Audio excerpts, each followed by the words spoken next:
East ഒരു ചെറിയ amount മതി, വളരെ ഫാസ്റ്റ് ആൻഡ് സ്ട്രോങ് ഇൻഫ്ലുവൻസ് ആണ്. ദ ഗോസ്പലിൽ ഈശോ ശിഷ്യന്മാർക്ക് കൊടുക്കുന്ന മുന്നറിയിപ്പാണത്. നിങ്ങൾ ഫരിസേയരുടെയും ഹെറോദോസിൻ്റെയും പുളിപ്പിനെക്കുറിച്ച് കരുതലോടെ ഇരിക്കുവേൻ. ഫരിസേയർ എന്ന് പറയുന്നത് റിലീജിയസ് പീപ്പിളാണ്. ഞങ്ങളാണ് ഏറ്റവും തികഞ്ഞ ആൾക്കാരെന്ന് പറഞ്ഞ് നടക്കുന്ന ആൾക്കാരാണ്. ഉള്ളിൽ കറപ്റ്റഡാണ്, നിയമങ്ങളൊക്കെ കൃത്യമായിട്ട് പാലിക്കുന്ന ആൾക്കാരാണ്. ഒരു വശത്ത് റിലീജിയൻ. ഹെറോദോസ് എന്ന് പറയുന്നത് ഒരു പൊളിറ്റീഷ്യനാണ്, കറപ്റ്റഡാണ്. ഇത് രണ്ടും, ഈ റിലീജിയനും പൊളിറ്റിക്സും തമ്മിൽ കൊലാബറേറ്റ് ചെയ്താൽ ഭയങ്കര അപകടമാണ്. ഈശോയുടെ സമയത്ത് ജെറുസലേം ദേവാലയം ബിൽഡ് ചെയ്തുകൊണ്ടിരുന്നത് ഹെറോദോസാണ്. അതിന് അദ്ദേഹത്തിന് ചില ലക്ഷ്യങ്ങളുണ്ടായിരുന്നു.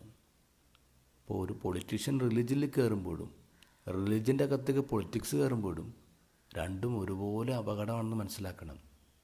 ഇപ്പോൾ മതത്തിൻ്റെ അകത്തേക്ക് പൊളിറ്റിക്സ് കയറിയതാണ് നമ്മൾ കേരളത്തിലെ ആൾക്കാരെ അനുഭവിച്ചുകൊണ്ടിരിക്കുന്നത്. ഈ അയ്യപ്പ സംഘവും സ്വർണ്ണപ്പാളി കട്ടെടുക്കലും ഒക്കെ അതിൻ്റെ ഭാഗമാണ്. മതത്തിനുള്ളിലേക്ക് പൊളിറ്റീഷ്യൻസ് കയറിയിരുന്നു എന്നുള്ളതാണ്. ഇനി പൊളിറ്റിക്സിനുള്ളിലേക്ക് മതം കയറിയാലോ? അതാണ് നമ്മൾ RSS കണ്ടുകൊണ്ടിരിക്കുന്നത്. കഴിഞ്ഞ ദിവസം കർണാടകയിലെ റൂറൽ ഡെവലപ്മെൻറ്റ് മന്ത്രി പ്രിയങ്ക് ഖാർഗെ വളരെ സ്ട്രോങ് ആയിട്ടൊരു കാര്യം പറഞ്ഞിട്ടുണ്ട്. RSSും BJPയും ഡെവിൾ ആൻഡ് ഷാഡോ എന്ന് പറയാം. RSS ആണ് ഡെവിൾ, BJP ആണ് അതിൻ്റെ ഷാഡോ. നമ്മൾ ഫൈറ്റ് ചെയ്തുകൊണ്ടിരിക്കുന്ന ഷാഡോ ആയിട്ടാണ്. നമ്മൾ ഡെവിളായിട്ട് ഫൈറ്റ് ചെയ്യണം. അപ്പോഴാണ് ഇന്ത്യ ഇമ്പ്രൂവ് ചെയ്യുന്നത്.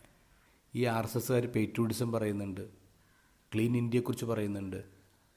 അവർ രജിസ്റ്റേർഡ് സംഘടനയല്ല, അവർ ഇൻകം ടാക്സ് കൊടുക്കുന്നില്ല. അവർ കഴിഞ്ഞ 52 വർഷമായിട്ട് അവരുടെ ആസ്ഥാനത്ത് ഇന്ത്യയുടെ കൊടി ഉയർത്തിയിട്ടില്ല. പിന്നെ അവരെങ്ങനെ പേട്രിയോട്ടിക്? ഇതാണ് മന്ത്രി ചോദിക്കുന്നത്. സ്ട്രോങ് ആയിട്ടുള്ളൊരു ചോദ്യമല്ലേ? നമ്മുടെ കൺമുന്നിൽ ഈ അവിശുദ്ധമായ കൊലാബറേഷൻസ് നടക്കുന്നുണ്ട്, പക്ഷെ നമ്മൾ കാണുന്നില്ല, മനസ്സിലാക്കുന്നില്ല.